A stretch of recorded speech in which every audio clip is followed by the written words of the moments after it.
Sir जय Hind. Colonel TP त्यागी, वीर चक्रा। जय Hind sir, बहुत बहुत शुक्रिया समय देने के लिए। Thank you sir. जय हिंद। Thank you sir. सर बड़े एक अहम मुद्दे पर आज मैंने आपके साथ बात करनी थी, इसलिए सर मैंने आपको बुलाया था। दरअसल खबर ऐसी आ रही है कि 1971 के बाद पहली बार पाकिस्तान से गोला बारूद जो है वो बांग्लादेश पहुंचा है, जिसमें आर्टिलरी के शेल्स हैं, टैंक के शेल्स हैं, दूसरे कई तरह का गोला बारूद जो है वो बांग्लादेश पहुंचा है। तो क्या मकसद है सर? बांग्लादेश कौन सी जंग लड़ने जा रहा है? और बीच में ऐसी खबरें आ रही हैं कि पाकिस्तान और बांग्लादेश की आर्मी नौसेना नौसैनिक अभ्यास भी कर रही है। किस जंग की तैयारी में इस वक्त मोहम्मद यूनिस बांग्लादेश को लगे हैं कि वो कौन सी जंग की तैयारी कर रहा है सर? सर मैं समझता हूँ बांग्लादेश से ज्यादा इसमें पाकिस्तान इनिशिएटिव ले रहा है जी और एक किस्म से शेख हसीना का तख्ता पलट पाकिस्तान के लिए अपॉर्चुनिटी साबित हुई है। 1971 में जिस बेइज्जती का उसे सामना करना पड़ा था, उसको ऐसा लगता है कि शायद वो बेइज्जती अब धुलने वाली है और जी बांग्लादेश को दोबारा काफी हद तक वो ईस्ट पाकिस्तान बनाने में सफल भी हुए हैं।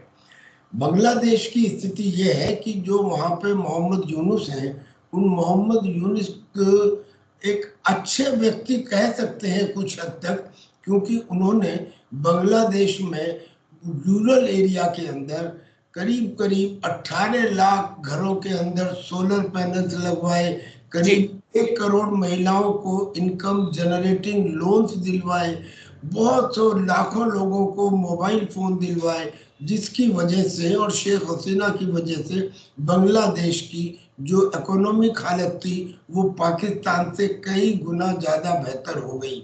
लिहाजा ये तो मान सकते हैं कि इस व्यक्ति की विचारधारा कुछ भी हो, लेकिन ये बांग्लादेश की बेहतरी चाहता है।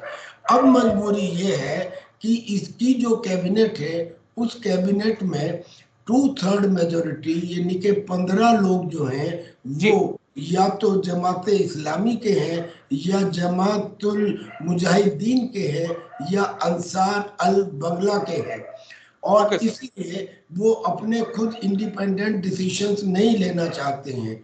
और ये कट्टरवादी संगठन वही हैं जिन्होंने पाकिस्तान की सेना के साथ मिलकर 1971 में बांग्लादेश के अंदर और दुनिया भर का अत्याचार किया था। अब ये लोग हिंदुओं के खिलाफ हैं और बेसिकली हिंदुस्तान के खिलाफ हैं। लिहाजा पहली बात तो अगर कोई भी तैयारी है तो वो किसी और देश के खिलाफ नहीं, वो हिंदुस्तान के खिलाफ है।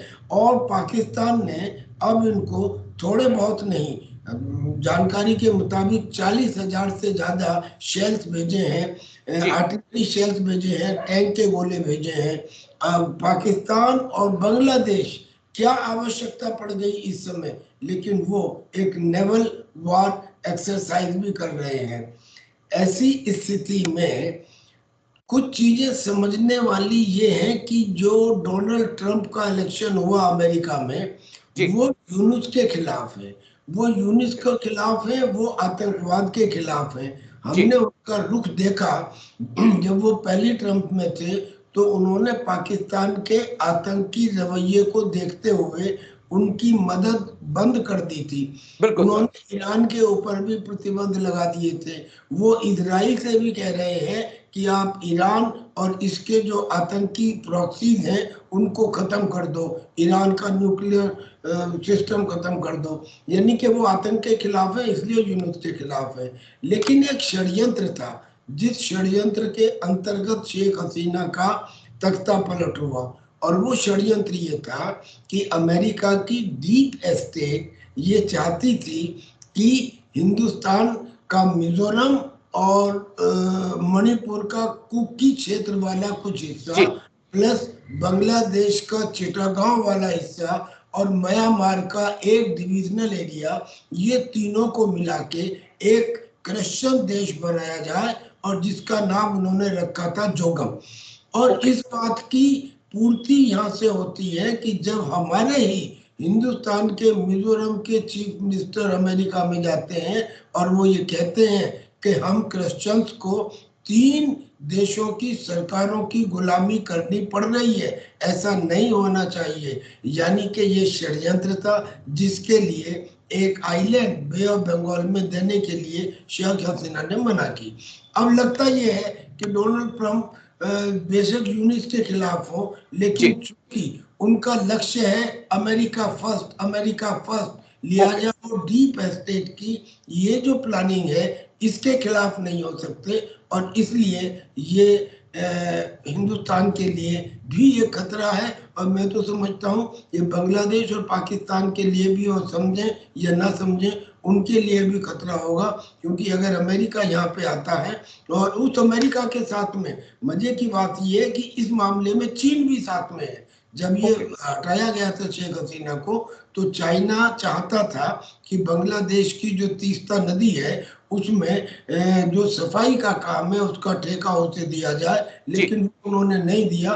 तो यूं समझिए कि पाकिस्तान, चाइना, अमेरिका, इन तीनों ने मिलकर षड्यंत्र रचा था, जो सक्सेसफुल तो नहीं हो पाया, लेकिन प्लानिंग में तो है, प्लानिंग में तो है।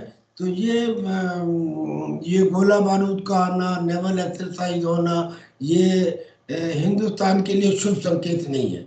जी, मैं थोड़ा सा बैक में जा रहा हूं क्योंकि मुझे बहुत अच्छे से याद है स्वर्गीय टीडीएस बिपिन रावत सर कह कर गए थे कि हमें 2.5 फ्रंट पर वॉर लड़नी पड़ेगी, हमें उसके लिए तैयार रहना चाहिए। लेकिन क्या बांग्लादेश में जो परिवर्तन हुआ है और जिस दिशा में बांग्लादेश अब जा रहा है, क्या हम 2.5 के बजाय अब 3 फ्रंट को देखें कि हमें अब 3 फ्रंट खोलना पड़ेगा? बिल्कुल ठीक कह रहे हैं आप, बिल्कुल ठीक कह रहे हैं राजेश जी। क्योंकि वो जो हाफ फ्रंट था वो केवल हिंदुस्तान के लिए था, अब ये 3 भी नहीं, नाउ इट इज 3.5 फ्रंट। क्योंकि बांग्लादेश में तो उन्होंने एक के बाद एक, यानी कि जिनके ऊपर प्रतिबंध लगाया गया था, जमात इस्लामी के तमाम संगठनों के ऊपर, या जमातुल मुजाहिदीन के ऊपर, या अंसार अल बंगला के ऊपर, वो सारे प्रतिबंध हटा दिए गए। और अवामी लीग के जितने संगठन थे उनके ऊपर प्रतिबंध लगा दिए गए। हिंदुओं के ऊपर हमले हुए, उनके मंदिरों पे हुए, इस्कॉन टेम्पल पे हमले हुए, उनसे फिरौती मांगी गई।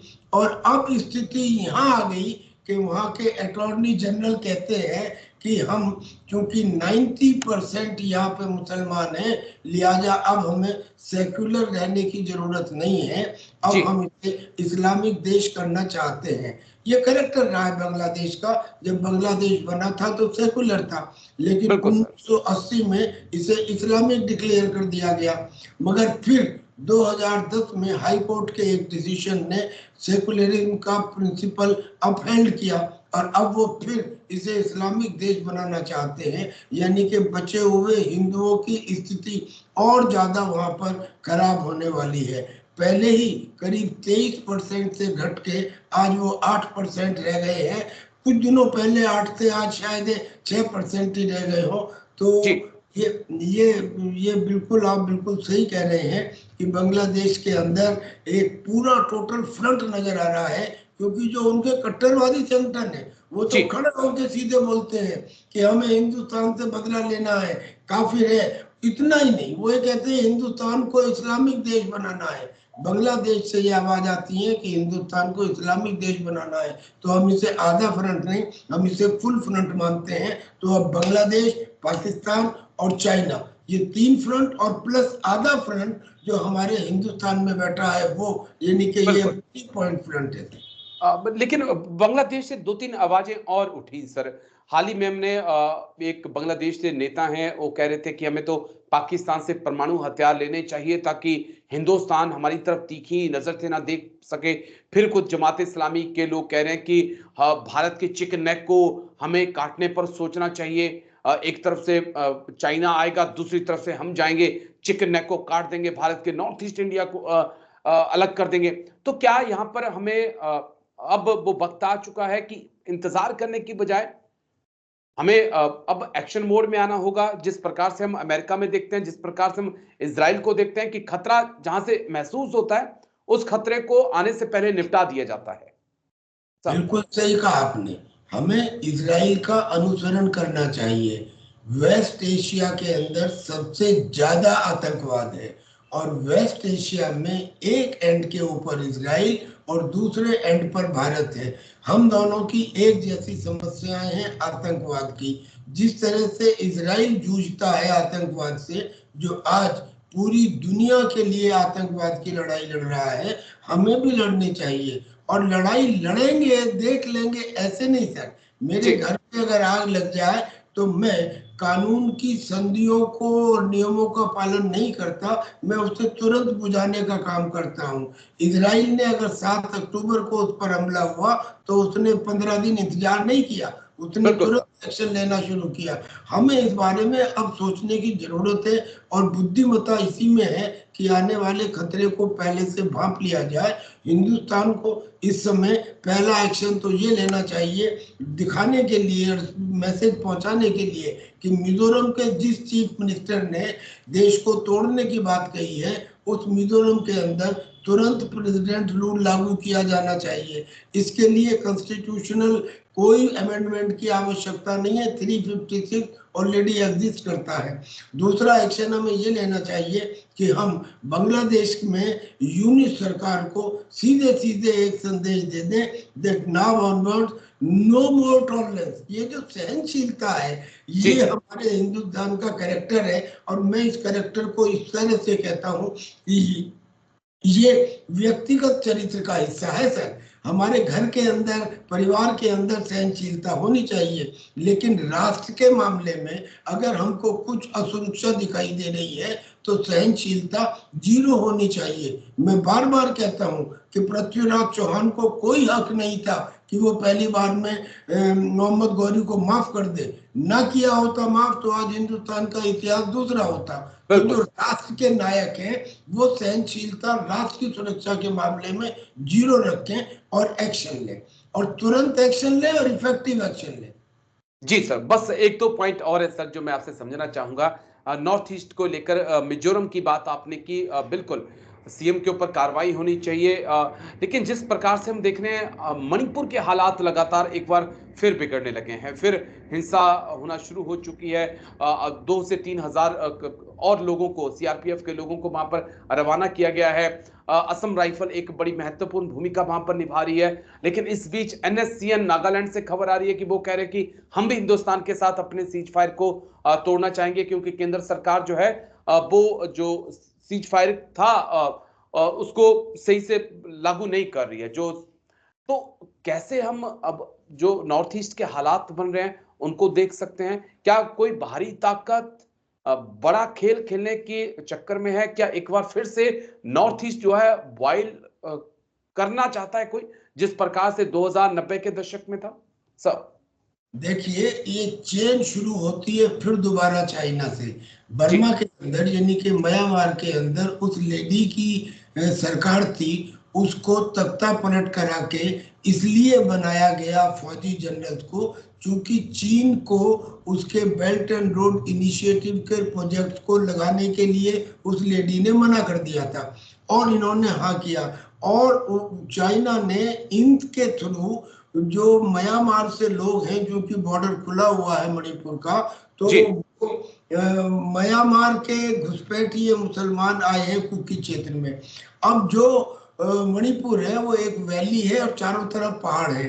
पहाड़ के ऊपर कुकी हैं और वैली के अंदर मैती हैं। जो वो कुकी हैं वहां पे उन बांग्लादेश म्यांमार के जो रोहिंग्या आए हैं वहां पे, उन्होंने आके नशे की खेती करनी शुरू कर दी। वहां के चीफ मिनिस्टर ने कहा कि नशे की खेती आप ट्राइबल लैंड के ऊपर नहीं करेंगे। इसके ऊपर वो सरकार के खिलाफ हो गए, और जिस तरह से उन्होंने लोगों का कत्ल किया, उनकी आंत ओजड़ी बाहर निकाल के फेंकी, इस किस्म के काम कुकी नहीं किया करते थे। यानी कि ये साबित है कि वो म्यांमार से आए हुए रोहिंग्या हैं।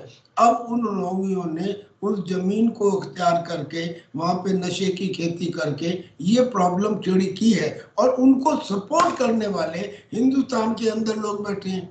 हमारी बहुत सारी अपोजिशन पार्टी उंगली तो उठाती हैं, मगर ये नहीं बताते, वो उंगली उठा के एक किस्म से उन कुकियों का और साथ में उनके जो म्यांमार से घुसे हुए लोग हैं उनका समर्थन करते हैं। ये हमारी प्रॉब्लम है। मैं तो एक बात बोलता हूँ सर, वैसे एनालाइज करते रहिए घंटों, वो एनालाइज से कोई रिजल्ट नहीं निकलता अगर कंक्लूजन ना निकले। और मेरा कंक्लूजन ये है कि जब बहुत सारी प्रॉब्लम आ जाए तो किसी एक प्रॉब्लम के ऊपर डिसाइसिव एक्शन लीजिए। जैसे मैंने ये कहा था कि कश्मीर के अंदर फारूक अब्दुल्ला जिसने ये कहा था कि जो सेना है वो पाकिस्तानी आतंकियों से मिली हुई है, पाकिस्तान ने चूड़ियां नहीं पहन रखी हैं, अगर चाइना का रूल हमारे यहाँ आ जाए तो हमारे लिए अच्छा है। इस किस्म के 3 स्टेटमेंट सफिशिएंट ग्राउंड है ऐसे आदमी को जेल के पीछे डालने का। एक के ऊपर तो एक्शन ले तो बाकी लोगों को इबरत हासिल होगी। ऐसे ही इस केस में अगर मिजोरम के ऊपर एक्शन हो जाता है तो बाकी लोगों के कान ऑटोमेटिक खड़े हो जाएंगे। लेकिन अगर हम एक्शन नहीं लेते हैं तो ये जो आज इन्हें छोटी समस्या दिख रही है ये बहुत बड़ी समस्या होके आपके सामने आने वाली है। आपने खुद ही बता दिया कि नागालैंड के अंदर NSCN ने ये कहना शुरू कर दिया है कि जो पुराने समय में राजीव गांधी ने एक समझौता किया था सीज फायर का, बोले हम उसे तोड़ने के लिए आमादा है। अगर वो होगा तो क्या वो हो गया, मिजोरम हो गया, मणिपुर हो गया और फिर ये जो और जितने भी नॉर्थ ईस्ट के स्टेट हैं ये सब सामने आ जाएंगे। पिछले 10 सालों में एक्ट ईस्ट पॉलिसी में जो नॉर्थ ईस्ट की स्टेट्स में जहां कोई जाता भी नहीं था वहां 2-2, 3-3 मिनिस्टर को हर महीने भेजा गया, वहां पे विकास किया गया। लेकिन वो विकास सब धरा का धरा रह जाएगा क्योंकि जो प्रॉब्लम है ये धर्म के ऊपर आधारित है, विकास के ऊपर आधारित नहीं है। जी, और मुझे लगता है कि इसके ऊपर अब सेंट्रल गवर्नमेंट को बहुत गंभीरता से सोचने की जरूरत है। आपने सीधा बहुत सही बात कही सर कि ये एक्शन का वक्त है। अगर समस्याएं बहुत ज्यादा आ रही हैं तो कम से कम एक समस्या का निवारण करिए तो बाकी समस्याएं लगभग ठीक होना अपने आप शुरू हो जाएंगी। आई होप ऐसा ही होगा। लेकिन यस, चीन और बांग्लादेश का ये जो एक नया याराना है ये भारत के लिए एक खतरे की घंटी है और इसका तोड़ जल्द ही भारत को खोजना होगा। बहुत बहुत शुक्रिया सर, बहुत बहुत शुक्रिया कर्नल टीपी त्यागी सर, आप आए और इतनी बारीकी से आपने तमाम बातें रखी। थैंक यू सर, जय हिंद। Thank you sir. जय हिंद।